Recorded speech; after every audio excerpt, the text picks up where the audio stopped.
Assalamu alaikum and very good morning, my dear students. I hope that you all are fine and doing well. My dear students, today we are going to start a new topic, that is unit number 9, the struggle for independence.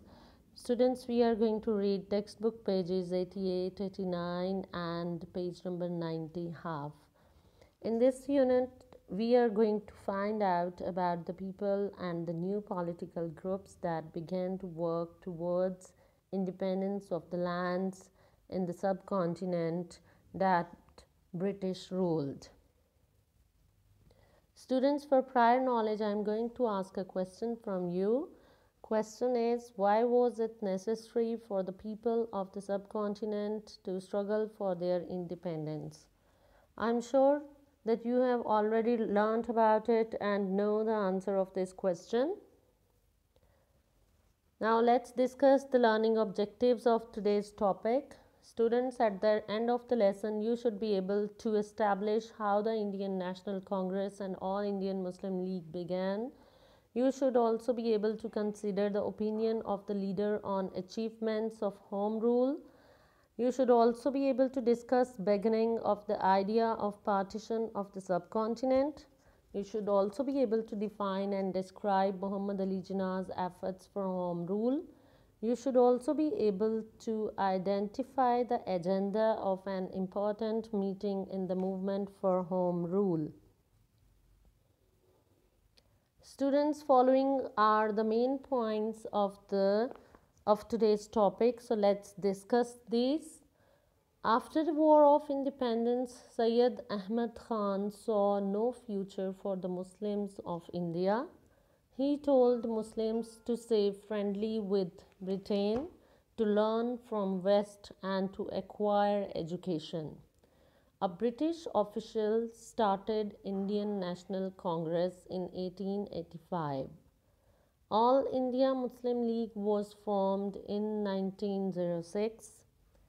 When the Muslims said that Congress was in favor of Hindus and was unfair towards them, Syed Ahmad Khan said that if the British left, Muslims and Hindus would not be able to live together. Muhammad Ali Jinnah was born in Karachi in 1876. After completing his higher education from London, he came back to India. Initially, he joined Congress, but he left shortly and joined Muslim League and became its president. He wanted India to have home rule.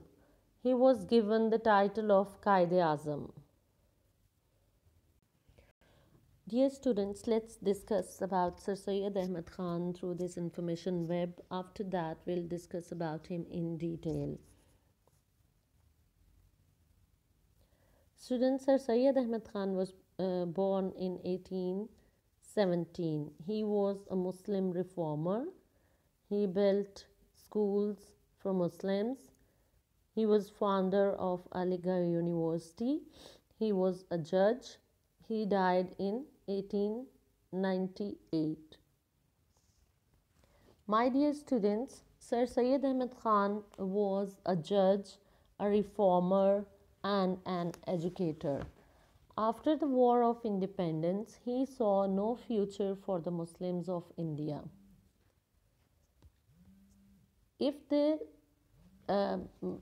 turned their backs on the Western world and modern sciences, he said that Muslims should stay friendly with Britain because they had very little power alone. He said they could learn from the West.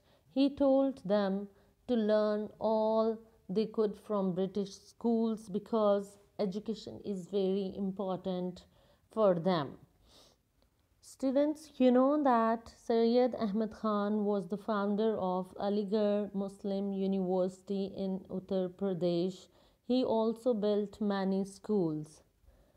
Sir Syed Ahmad Khan said that Muslims and Hindus would not be able to live together in peace in one country if the British left the country. Students, another leader who played a very important role in the struggle for independence was Muhammad Ali Jinnah. Students, he was born in 1876. He was founder of Pakistan. He was a lawyer by profession. He was president of All India Muslim League and he died in 1948. My dear students, you know that Muhammad Ali Jinnah was born in Karachi in 1876. Karachi was part of the Bombay Presidency ruled by Britain. He went to London to train as a lawyer and worked there for some time. Then he went to work in Bombay, now Mumbai. That the new name of Bombay is Mumbai. At first he joined the Indian National Congress but later decided to join the All India Muslim League. There were more Hindus than Muslim League in the Congress. Muslims were not given proper representation. Jinnah wanted India to have home rule and be free from British rule. He became president of the Muslim League. People called him Qaid-e-Azam. It means the great leader. The British realized that they must let the people of the subcontinent take more part in government. So, a British official started the Indian National Congress in 1885. Indians belonging to all religions, Muslims, Hindus, Sikhs, and Christians, and some British people joined the Congress Party. This helped the people of the subcontinent to make their voices heard. After some time, some Muslims said the Congress favored Hindus and was unfair towards Muslims. They decided to separate in 1906 and formed the All India Muslim League. Students, the Muslim League and the Indian National Congress had an important meeting in Lucknow in 1916. They agreed about what to ask from the British government. There were many more Hindus than Muslims, so they agreed on how to make sure Muslims' votes in elections would count. They could have separate elections to vote for people they wanted in government. For a long time, Qaid-e-Azam tried to get the Congress and the Muslim League to work together to make India one country. He said that the best way to do this was to work with the British and persuade them to give Muslims more say in government. Okay, students, it's time to ask plenary questions. Question number 1: which new political party did Muslims form? Question number 2 is: which two political groups met at Lucknow in 1916? This is about the plenary. I hope you would be able to answer of these questions orally.